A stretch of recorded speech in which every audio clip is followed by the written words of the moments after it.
When the Belgians came here to southern Door County and to the Green Bay, the larger Green Bay area, that combination of a chicken soup, a community event, because of course as a Belgian in the early days of immigration here, they would have been in a Belgian enclave. So the community sense of being together and celebrating something together, maybe raising money for one of their parishes, and the kermis, those things all came together. Booyah was almost a staple. Usually though it was made in the fall when the harvest season was coming to an end, and they used everything they had left in the gardens, and the older chickens that weren't laying anymore, they would go into the booyah pot. So it was a mixture of all vegetables and chicken, and it was a hearty soup. At that time, there weren't many social events, but everybody waited for the kermis, and it was usually a 2-day event. It's something that to me is part of the powerful meaning of Booyah. It harks back to, it recalls, and in a way acknowledges or gives a nod to how interdependent we are, how important it is for us to strengthen our bonds, and we strengthen them through making and eating Booyah.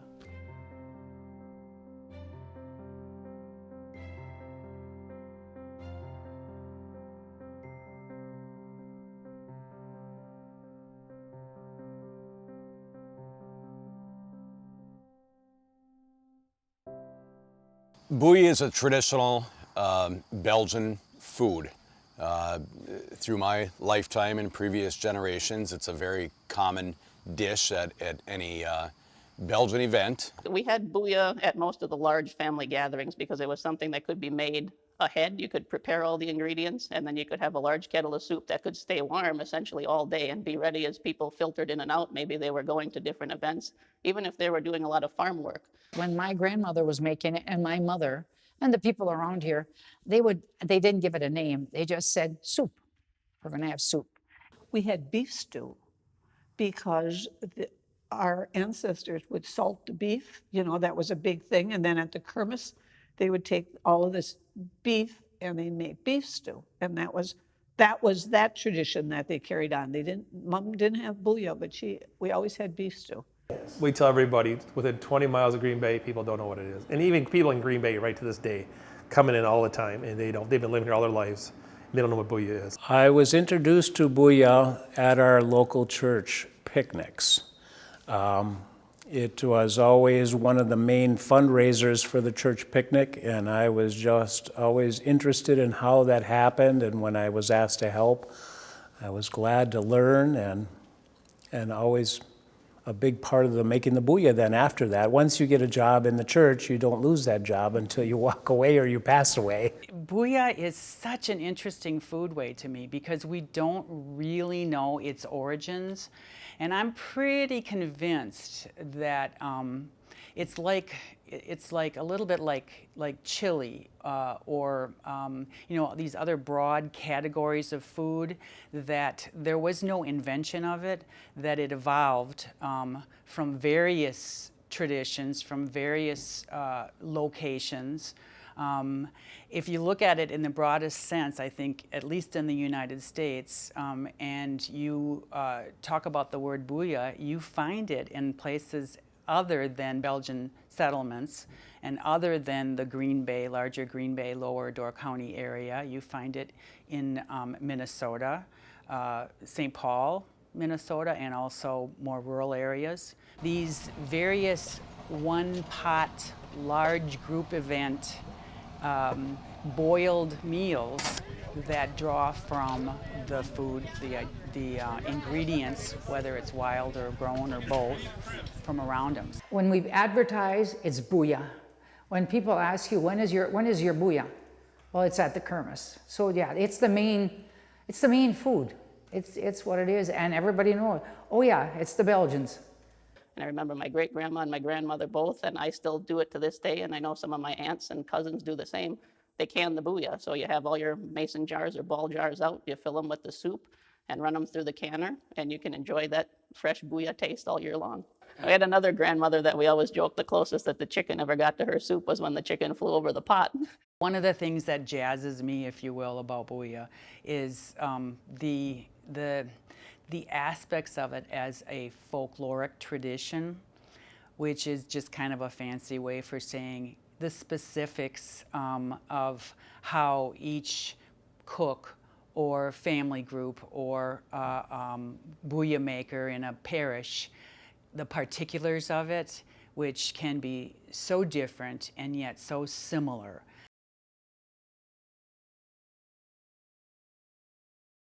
Our event starts at 11 a.m., so the process of booyah making starts about 5:30. We start at 4 in the morning. Now they start earlier than that. So it takes about 5 hours to cook a kettle, so we wanted to have it done by 10 o'clock, so we'd start at 4 in the morning. I showed up about 6. Kevin started everything, obviously. Jerry and I then took, from that point, started adding the other items to the original boiling of the water. So added the chicken, the broth base, and then from that point, then it's a timed event of different items. Chicken and all the different vegetables and not too many spices. Belgians weren't known to use too many spices. One spice they did use, which they don't use in booyah, but one spice they used a lot was nutmeg, like in the jut, and different, when you use pork, they used a lot of nutmeg. If they were butchering beef or pork, that also made its way into the Kermis soup. They used what they had. The Belgians were not wasteful people, they were thrifty, and they were willing to use whatever was available. So whatever garden vegetables happened to be in season went into the Kermis soup. First of all, you cook your chicken. Cook your chicken, get all the bones out, because you're always afraid of people choking on it. And then you put your chicken, and you keep the broth, of course, and you always add oxtails or beef bones. That's got to be part of it. And then I don't make mine with tomato soup. Now they do here, but we put celery, onions, potatoes, even leek, whatever, like I said, whatever they had in their greens and that. And I didn't put vegetables like corn in that. We do use beef bones, soup bones, and we mix the bone marrow back in there, so it's bone marrow. Just talking to some people about they sell you all these collagen supplements on TV. They say, oh, nobody makes soup with bones anymore. Well, we do. So many pounds of cabbage in each container, and then we start by cooking with, with water, cabbage, and onions go in to begin with. And then we follow that up with beef, and then chicken, and then carrots, celery, and potatoes. And we put some diced tomatoes in there, and some peas. And then we got another couple of secret ingredients, little spice and another thing that we put in, and that's our booyah. We make boneless booyah now. Years ago, it was always with the bones, and one batch had 100 pounds of chicken in it, but with the bones. But now we put, I think, 70 pounds. When we made it back in the early years, the whole chicken was just cut up, bone and all, and made that way. And so when you were having a bowl of booyah, you always had to watch for the bones. It's a lot easier, boneless. We use chicken thighs, all thighs. I think it's the making of the booyah that is so core, because it's so labor intensive. And it takes so many people. It takes this amazing organization of tasks, especially when you're doing these 60-gallon batches times how many. We make about 80 gallons, so it's a large volume of booyah, of product, and it takes a lot of time to cook that volume of food. So it starts with boiling the chicken and breaking down the chicken and getting the chicken cooked through to get it to break down. Approximately 4 hours for full cook time from the start of the water boiling to the point you're ready to serve. You have to make a large kettle of booyah. You can't just make a small kettle.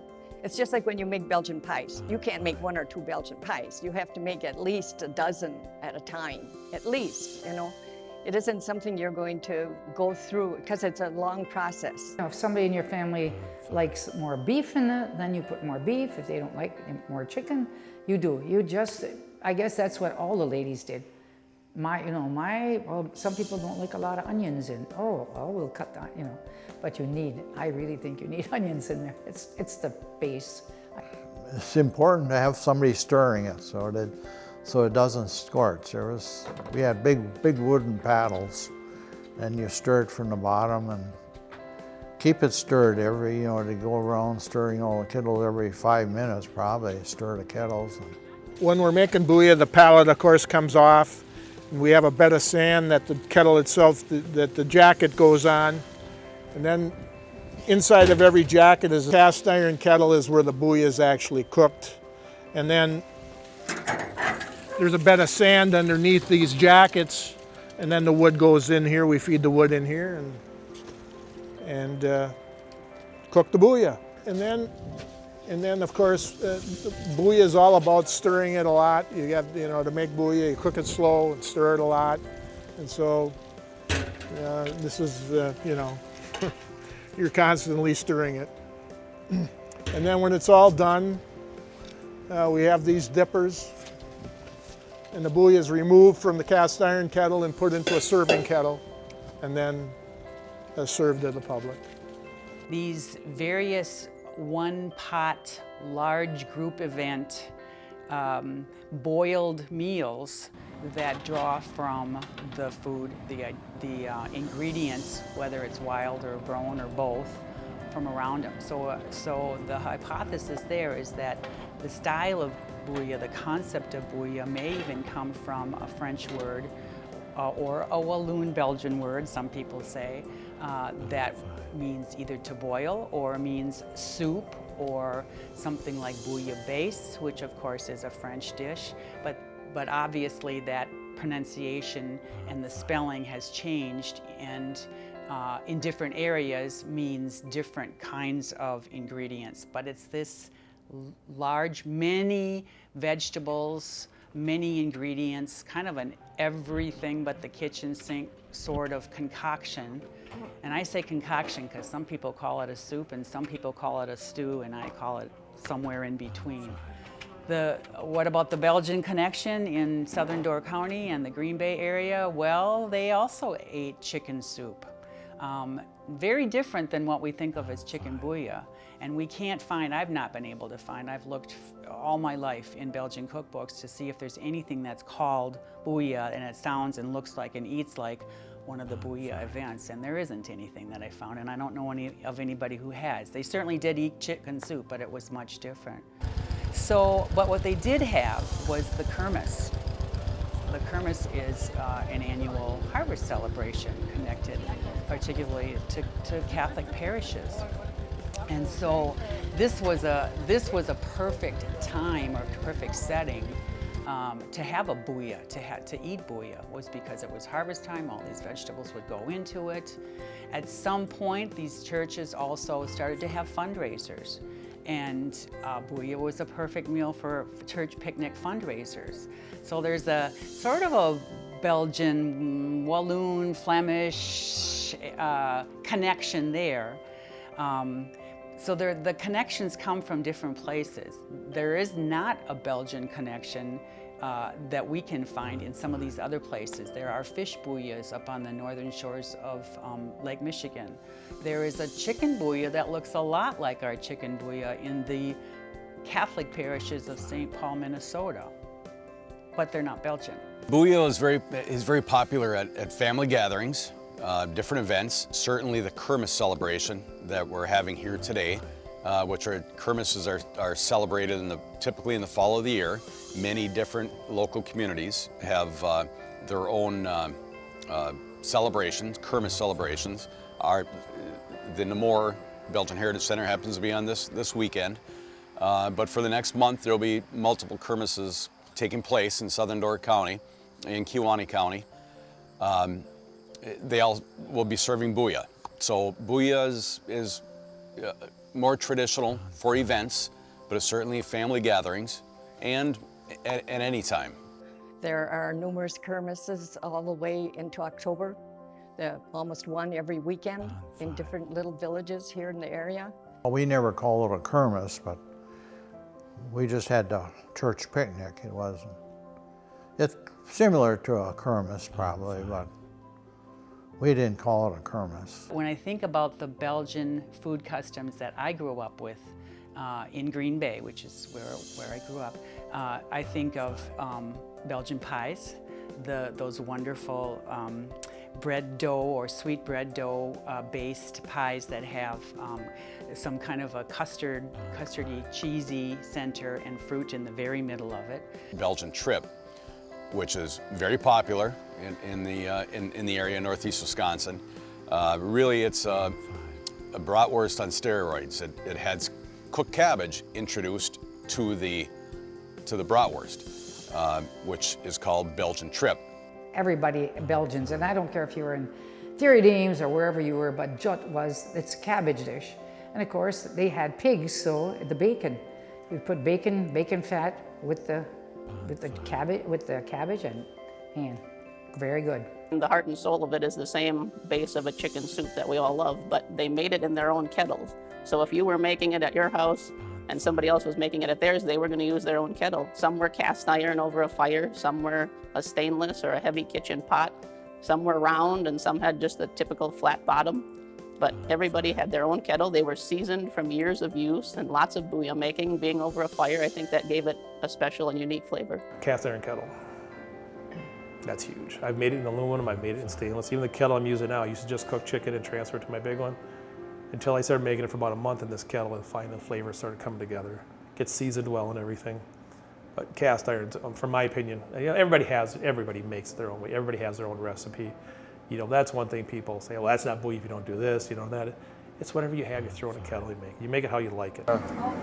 Yeah, so this is actually really thick. I got some broth set off, pulled off so I get it all in here. But so how big is this kettle? This is 10 gallons. I get about 12 to 14 out of it. So I take it, I pull the broth, as much broth off as I can to get everything in, then I'll mix it all back together. So, but the chickens have been cooking all night. So last night, about 7, 8 o'clock, I fired the chickens in here. And they cook it all night long. Chickens in the soup bowl. Pull them out this morning, debone them, and then put up some of the veggies in different stages, cook that down. Make one of these every day? This week I am. Normally it's 3 to 4 days a week right now, but this week I've got an order on Saturday, and I've got been cleaning on Monday, so I can't be fired. Sunday nights I have to fire an extra batch on Saturday. I try not to fire on Saturdays if I can. But yeah. Stir it up for me. Yeah.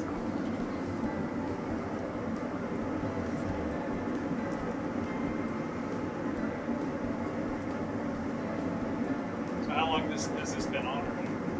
Well, the kettle started last night, so I put when I got done this morning, I pulled the chicken out. The cabbage, celery, onions go in. They'll cook those for about 2 hours solid. Then they have carrots and potatoes. Once those are done, I threw everything in and just let it simmer now for a couple hours at least. So I'll start cooling it down here shortly. But.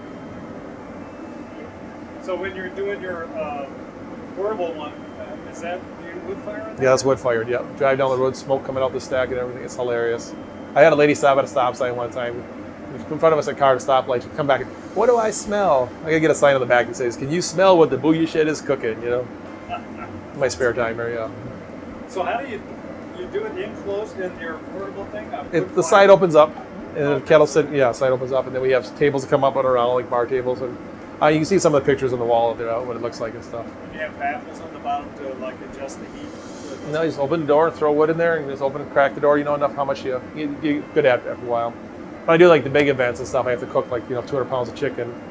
I get the chicken all boiling at night, and then I just stoke the thing full, and I shut her all down. I go home for 4 or 5 hours, come back, they're done. I've learned to be able to sleep now at least. So. Oh, this is beautiful. It's got the right color too.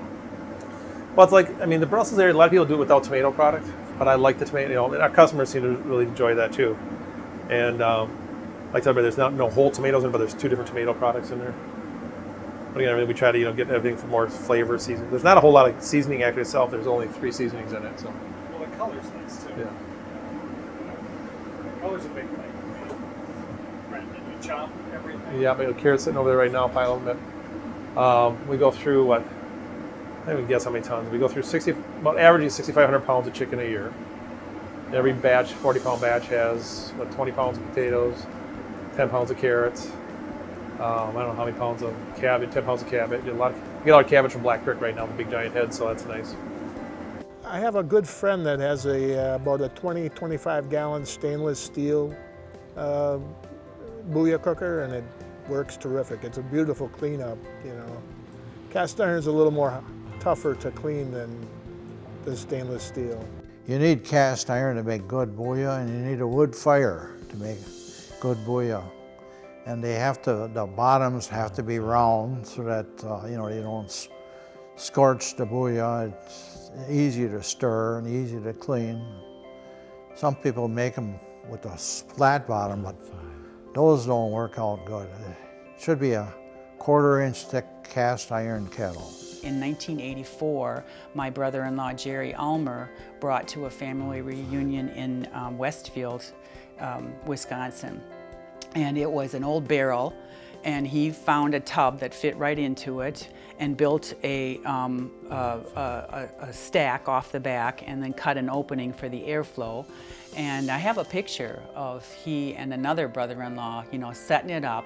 And this thing looked just like it was going to fall over, but it made good booyah. We use stainless steel and aluminum containers. Historically, generations back, cooked in more of a traditional cast iron container because that is what they had. More recent generations, people believe in cooking in those cast iron containers, pots. So many of what you'll see at even some festivals now are cast iron pots sitting inside of 55-gallon drums, either wood-fired or the use of propane heat, some other type of gas form. But we don't use that method. It's cast iron pots are difficult to find now that were more common years ago. And when you cook a batch of 80 gallons, we're looking for a little more of the convenience of getting the booyah ready. I think when you have it over a wood fire, you get that smoky flavor that kind of is rolling over it all the time and just gives you a little extra of the olden days wood smoke taste. We'll make 400 gallons of booyah, which turns out to be 3,200 bowls of booyah. And the people that come early to purchase booyah, they'll usually buy it in quantities. So, you know, like 6, 8, 10, 20 bowls at a time, and we'll send that out. They'll either come with their containers, or we use ice cream buckets for them to take the booyah in 6 bowls at a time in an ice cream bucket. 70 gallons in the 80, so if we do 3, generally if we do 3, that's 210 gallons. That's plenty of booyah. That's a lot of booyah to sell. I mean, in today's world it is. Each of our batches is 50 gallons is a batch. So some kettles take a batch and a half, and we don't have big enough kettles for 2 batches, but some only take a half a batch. But when we say 12 kettles, that's 12 batches. You know, they go. That's 50 gallon. Each batch is 50 gallons. There was a time in this neighborhood where you could sell 6 or 7 kettles easy, but those days are gone. You know, the younger people I don't think relate to booyah like the older people do. Although I think it's kind of growing, it's a Green Bay thing, but there's so much booyah available. I mean, they can go down to the farmer's market and, you know, and there's a guy, I believe he calls himself the Booyah Shed or something. I think he's a business that's 7 days a week. So the older people, the older generation really got more into it than I think the younger generation. Yeah, they're much more, booyah to them is a tradition. You know, they come looking for it. I mean, years ago in this neighborhood, if we made booyah, the smell of the booyah in the air would bring them out. But now we have to actually advertise that we're doing it. St. Peter and Paul, they'll do 300 gallons. I believe they have a booyah club there. You can rent kettles and everything. And people line up. By 1 o'clock, they're gone. It's all gone. Best we ever did is we had our 90-gallon kettle full, and we sold it out in 90 minutes once. But definitely, like, they'll have people lined up for, you know, a block or 2 with kettles in their hand and stuff like that. St. Pete's is a big one yet, though. That has a big, they have a booyah club there and everything. They rent kettles and everything, so. Belgians came here to this particular area and stuck together and ate the same foods and helped each other and got each other through those tough times. And I think that plays out in Booyah. I do. I mean, it's labor intensive. It's everybody, working together, everybody helping each other, everybody sitting down at the same table and eating together. So it's something that to me is part of the powerful meaning of Booyah. It harks back to, it recalls, and in a way acknowledges or gives a nod to how interdependent we are, how important it is for us to strengthen our bonds, and we strengthen them through making and eating Booyah.